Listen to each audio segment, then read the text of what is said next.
എല്ലാ പ്രേക്ഷകർക്കും cuisines of ഇന്ത്യയുടെ അടുത്ത ഈ വീഡിയോയിലേക്ക് സ്വാഗതം. ഇന്ന് നമ്മളിവിടെ ഉണ്ടാക്കാൻ പോകുന്നത് നല്ല അടിപൊളി ഒരു കടലക്കറിയാണ്. പുട്ടിൻ്റെ കൂടെയും പാലപ്പത്തിൻ്റെ കൂടെയും ഇടിയപ്പത്തിൻ്റെ കൂടെയൊക്കെ ഇതൊരു അടിപൊളി കോമ്പിനേഷനാണ്. ഇതിൻ്റെ ഇൻഗ്രീഡിയൻസും ഇതെങ്ങനെയാണ് ഉണ്ടാക്കിയെടുക്കുന്നതെന്നും നമുക്കൊന്ന് പരിചയപ്പെടാം. കടല നമ്മൾ 1/2 കിലോ ഇവിടെ എടുക്കുന്നുണ്ട്. ഇത് ഓവർനൈറ്റ് നമ്മൾ വെള്ളത്തിൽ സോക്ക് ചെയ്യാൻ വെച്ചതാണ്.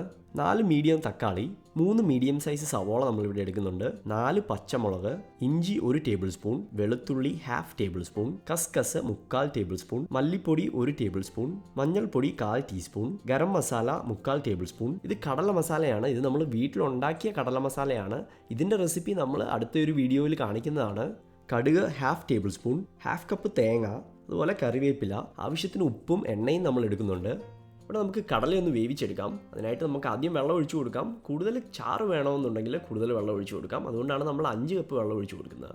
നമ്മൾ എടുത്ത സവോളയിൽ നിന്ന് പകുതി സവോള ഇവിടെ ആഡ് ചെയ്ത് കൊടുക്കാം. അതുപോലെ തന്നെ 2 തക്കാളിയും നമ്മളിവിടെ ആഡ് ചെയ്യുന്നുണ്ട്. ഇവിടെ 2 പച്ചമുളകും കൂടെ നമ്മൾ ആഡ് ചെയ്യുന്നുണ്ട്. അതുപോലെ ആവശ്യത്തിന് ഉപ്പും കൂടി ആഡ് ചെയ്ത് ഇത് നമുക്കൊന്ന് വേവിച്ചെടുക്കാം. വിസിൽ വന്ന ശേഷം ലോ ഹീറ്റിൽ 10 മിനിറ്റ് നമ്മൾ അവിടെ വെക്കണം. അത് കഴിഞ്ഞാൽ നമുക്ക് തീ ഓഫാക്കാവുന്നതാണ്. തീ ഓഫാക്കി സ്റ്റീമെല്ലാം ഒന്ന് പോയി കഴിഞ്ഞാൽ കുക്കർ നമുക്ക് തുറക്കാവുന്നതാണ്. ഇനി നമുക്ക് പാൻ ചൂടാകാൻ വെക്കാം. ഇവിടെ നമുക്കൊരു 3 ടേബിൾ സ്പൂൺ എണ്ണ ഒഴിച്ച് കൊടുക്കാം. എണ്ണ ചൂടായി വരുമ്പോഴത്തേക്കിന് നമുക്ക് കടുക് ഇട്ട് കൊടുക്കാം. കടുക് ഒന്ന് പൊട്ടി വരുമ്പോഴത്തേക്കിന് നമുക്ക് എടുത്തു വെച്ചിരിക്കുന്ന സവോള ഇങ്ങോട്ട് ആഡ് ചെയ്യാം. ഇനി ഇത് നന്നായിട്ടൊന്ന് മിക്സ് ചെയ്തെടുക്കുക. സവോള ഒരു 2-3 മിനിറ്റ് ഇളക്കി എടുത്തു കഴിഞ്ഞാൽ നമുക്കിവിടെ ഇഞ്ചി ആഡ് ചെയ്ത് കൊടുക്കാം. അതുപോലെ തന്നെ വെളുത്തുള്ളി നമുക്കിവിടെ ആഡ് ചെയ്യാം. പിന്നെ നന്നായിട്ടൊന്ന് ഇളക്കിയെടുക്കുക. ഇതൊന്ന് നന്നായിട്ട് മിക്സ് ചെയ്തെടുത്ത് കഴിയുമ്പോഴത്തേക്കിനും നമുക്ക് കരിവേപ്പിലയും അതുപോലെ പച്ചമുളകും ഇവിടെ ആഡ് ചെയ്യാം. ശേഷം ഇത് നന്നായിട്ടൊന്ന് മിക്സ് ചെയ്തെടുക്കാം. നമുക്ക് തക്കാളിയും കൂടി ഇവിടെ ആഡ് ചെയ്യാം. ആ പച്ചമുളകൊക്കെ ഒന്ന് പോയി വരുമ്പോഴത്തേക്കിനും നമുക്കിവിടെ മഞ്ഞൾപ്പൊടി ആഡ് ചെയ്യാം. ഇത് നന്നായിട്ടൊന്ന് ഇളക്കിയെടുക്കുക. അടുത്ത സ്റ്റെപ്പിൽ നമ്മൾ എടുത്തു വെച്ചിരിക്കുന്ന കടല മസാലയും പകുതി മല്ലിപ്പൊടിയും കസ്കസും 1-2 ടേബിൾ സ്പൂൺ വെള്ളവും കൂടി ഒഴിച്ച് മിക്സിക്കകത്തൊരു പേസ്റ്റ് റെഡിയാക്കിയെടുക്കാം. ഈ പേസ്റ്റ് നമുക്കിനി ഈ പാനിലേക്ക് ആഡ് ചെയ്യാം. അതിനുശേഷം ബാക്കിയുള്ള മല്ലിപ്പൊടിയും കൂടി ഇവിടെ ആഡ് ചെയ്ത് കൊടുക്കുക. പിന്നെ നമുക്കിനി മുളക് പൊടിയും കൂടി ആഡ് ചെയ്ത് കൊടുക്കാം. ഇതെല്ലാം ഒന്ന് നന്നായിട്ട് ഇളക്കിയെടുക്കുക. ഇനി ഇവിടെ നമുക്ക് വെള്ളം ആവശ്യത്തിന് ഒഴിച്ചു കൊടുക്കാവുന്നതാണ്. വെള്ളം കൂടി ഒഴിച്ചു കൊടുത്തതിന് ശേഷം നന്നായിട്ടൊന്ന് ഇളക്കിയെടുക്കുക. ഇപ്പം മസാല മൂത്ത നല്ല മണമൊക്കെ വരുന്നുണ്ട്.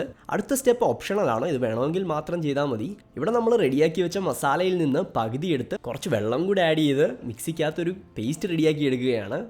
ഈ ഒരു സ്റ്റെപ്പ് ചെയ്യുകയാണെങ്കിൽ കടലക്കറിയുടെ ചാറിന് ഒരു പ്രത്യേക ടേസ്റ്റ് കിട്ടുന്നതാണ്.